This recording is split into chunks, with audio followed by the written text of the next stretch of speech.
दोस्तों, दुनिया में इतने बड़े बड़े मंदिर क्यों बनाए गए हैं? क्या पूजा करने से भगवान प्रसन्न होते हैं, या हमारे पूजा करने से ईश्वर को कुछ फायदा होता है, या हम अपने निजी स्वार्थ के लिए पूजा करते हैं? या पूजा करना एक धार्मिक परंपरा है, या इसका कोई वैज्ञानिक कारण भी है? इसको जानने के लिए वीडियो में अंत तक जरूर बने रहिएगा। तो अभी तक आपने हमारे चैनल को सब्सक्राइब नहीं किया है तो सब्सक्राइब करके नोटिफिकेशन ऑल का बटन दबा करके वीडियो को लाइक शेयर करना मत भूलिएगा। क्या मंदिर में जाने का मतलब भगवान से कुछ मांगना होता है या कुछ पाना होता है? ये तो आपके तथा भगवान के बीच के विश्वास की बात है, लेकिन वास्तव में अगर देखा जाए पूजा करना धार्मिक कारण नहीं है, इसका सबसे बड़ा वैज्ञानिक कारण है।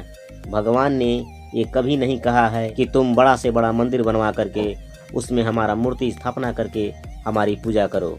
वो तो भगवान प्रति आस्था रखने वाले तथा हमारे पूर्व वैज्ञानिकों ने पूरा अनुसंधान करके मंदिरों को बनवाया था।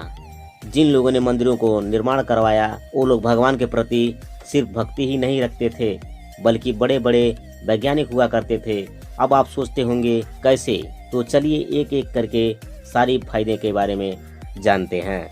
पहले तो जब आपके मन में पूजा करने की भावना उत्पन्न होती है तभी से आपका मन शुद्ध हो जाता है। उसके बाद पूजा करने के लिए फूलों के बगीचे में जाना पड़ता है, जहाँ पर रंग बिरंगे फूलों के सुगंध से आपका मन प्रसन्न हो जाता है और आपके शरीर के नकारात्मक जो ऊर्जा होते हैं वो शक्तिहीन हो जाते हैं। फूल लेकर के आने के बाद आप स्नान करते हैं, और जो हम नित्य दिन स्नान करते हैं उससे हमारा शरीर साफ तो रहता ही रहता है, लेकिन बड़ी बड़ी बीमारियों से हम लड़ सकते हैं या बीमारियों से बच सकते हैं। उसके बाद जब आप मंदिर में जाते हैं तो मंदिर के द्वार पर ही बड़ा बड़ा घंटा होता है, जिसको हम बजाने का काम करते हैं। शायद आप जानते ही होंगे कि मंदिरों का घंटा बजाने से क्या होता है।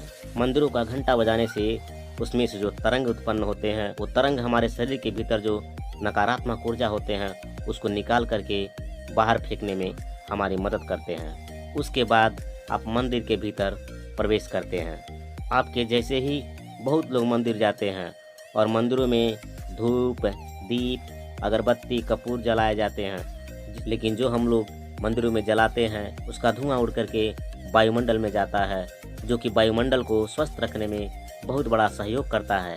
जो हम मंदिरों में जाकर घी का दीपक जलाते हैं, तिल के तेल का दीपक जलाते हैं, इनका मतलब भी भगवान को प्रसन्न करना नहीं होता है। इनको जलाने का मतलब ओजोन सतह को मजबूत बनाना होता है।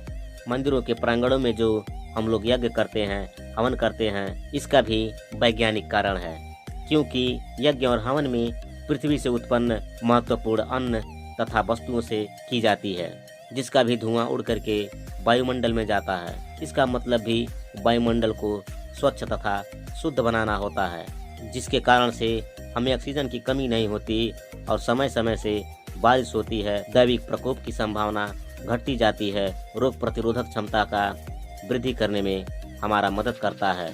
जो हम मंदिरों में जाकर ध्यान करते हैं उसका भी वैज्ञानिक कारण है। एक अंगूठा और एक उंगली जो जोड़ करके हम लोग ध्यान करते हैं, उसके द्वारा हम लोग बहुत बड़ा शक्ति उत्पन्न कर सकते हैं, जिसको हम योग कहते हैं। अगर आप चाहेंगे तो इसके बारे में भी वीडियो हम जरूर बनाएंगे।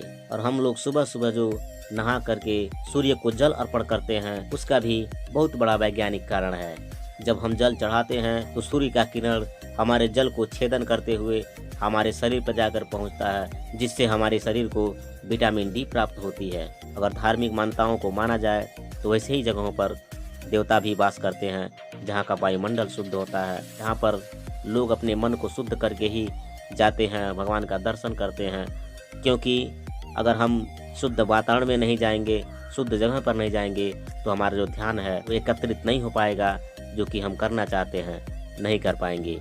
इसलिए मंदिर बनाया गया है। ये सारी क्रियाकलाप अगर विश्व भर के व्यक्ति करने लगे तो सोचिए क्या होगा। जो हमारे ऊपर ओजोन सतह का जो प्रकोप है वो सदा सदा के लिए खत्म हो जाएगा। अगर यही सोच पूरा दुनिया वाले रखने लगे तो सोचिए एक दिन में पूरा वायुमंडल स्वच्छ नहीं हो गया तो उसके बाद ही आप हमसे बात करिएगा। दोस्तों, आज का वीडियो आपको कैसा लगा कमेंट जरूर कीजिएगा। फिर मिलेंगे अगले वीडियो में। तब तक के लिए नमस्कार।